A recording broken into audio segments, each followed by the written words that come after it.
Welcome all to the online classes. I hope you all are fine. Today we'll be continuing the chapter Light in video 2. Today's topic is images formed by pair of plane mirrors. If you have the books with you, kindly refer to it. If you don't have, please take a pen and a paper with you and note down the important points.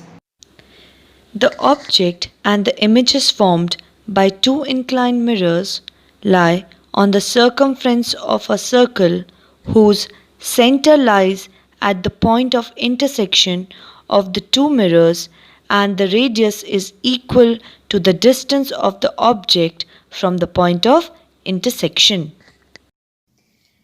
The definition can be explained with the help of this diagram. Look here, there are two mirrors M1 and M2 intersecting each other at point Q, making an angle theta. Now if we place an object anywhere at P dash or P, so if we make a circle, then the object and its images will be on the circumference of this circle, and the radius of this circle will be the point of intersection of the mirror and the distance between the object. Proceeding further, how many images will be formed will depend upon this angle theta. In this, there will be two cases. When n, what is n here? Number of images. When n equal to 360 by theta is odd number. When we divide this, we get an odd number. What will happen? The number of images is n when object is placed asymmetrically between the mirror. It is placed anywhere between the mirrors, not on the angle bisector. Then the number of images will be exactly n. But if the object is placed on angle bisector, means symmetrically, it is placed symmetrically between the two mirrors, then the number of images will be n minus 1.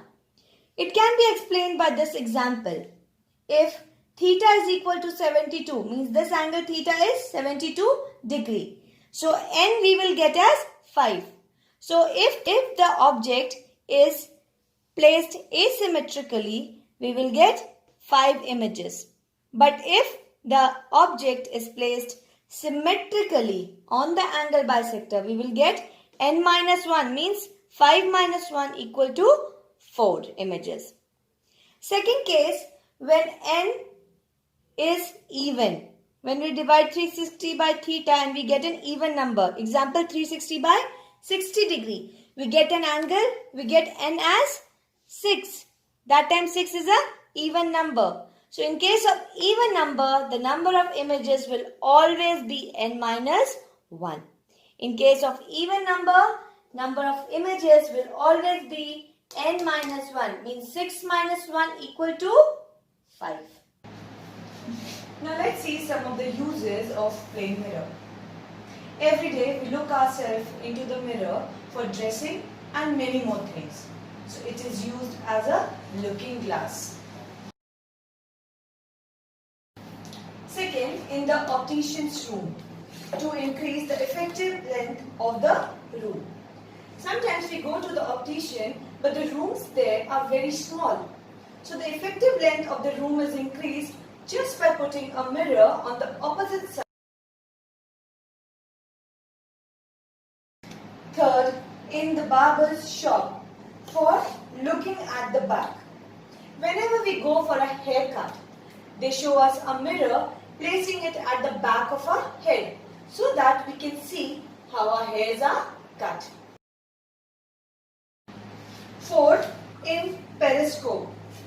Periscope is commonly used in a submarine. It's the best example there.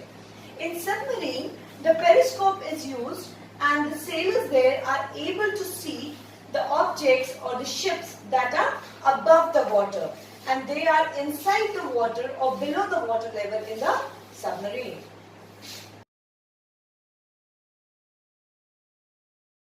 In kaleidoscope, such a beautiful images are seen in kaleidoscope, isn't it? So there also we use 3 mirrors to form an equilateral triangle and put the broken bangles or stones, anything, and make it a kaleidoscope.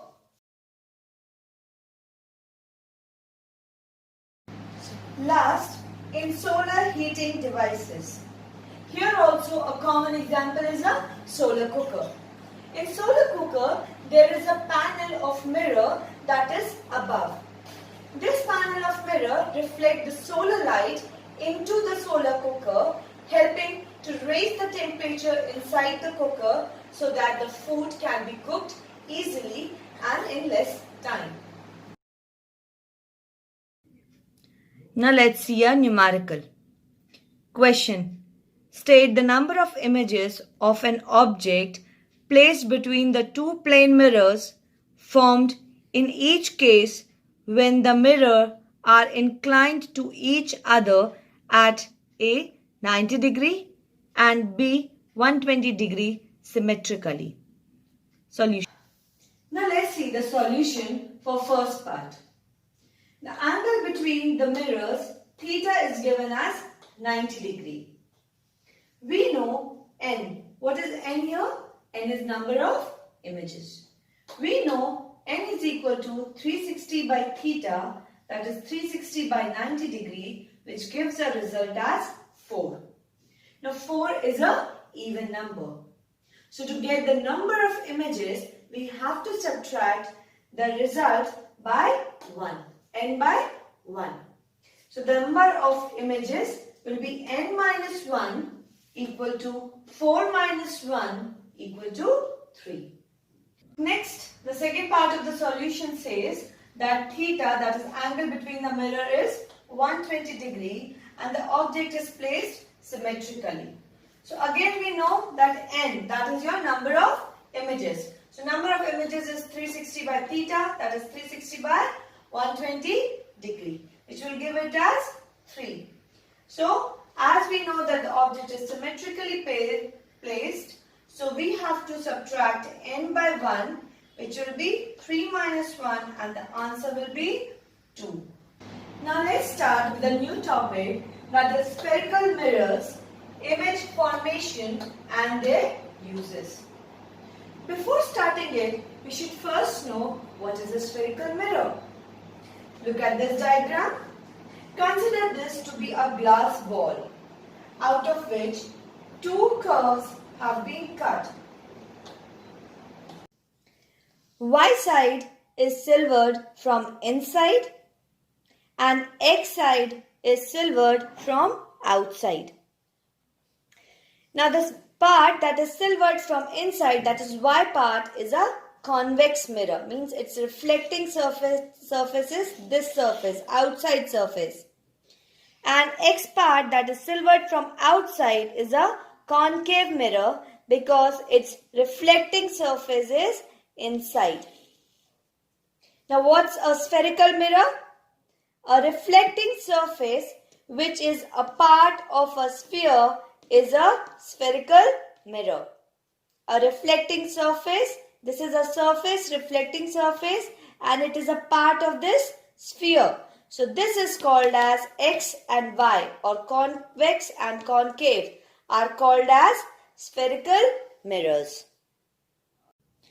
Now some terms related to spherical mirror. These are the two spherical mirrors. The first one is concave, the other one is convex. Concave is reflecting surface from inside and silvered surface is outside. In convex, reflecting surface is outside and silvered surface is inside. In this, the first point is center of curvature. Center of curvature is the center of the sphere of which mirror is a part. Now this mirror is cut from this whole sphere and the sphere has a center. Both the spheres we have a center. So this C point is called as center of curvature. Second, radius of curvature. The radius of sphere of which mirror is a part.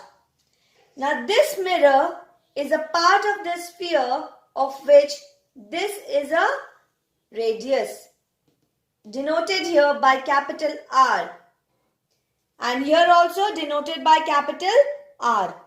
So this is called as radius of curvature. Third, pole. Geometric center of the spherical surface of mirror.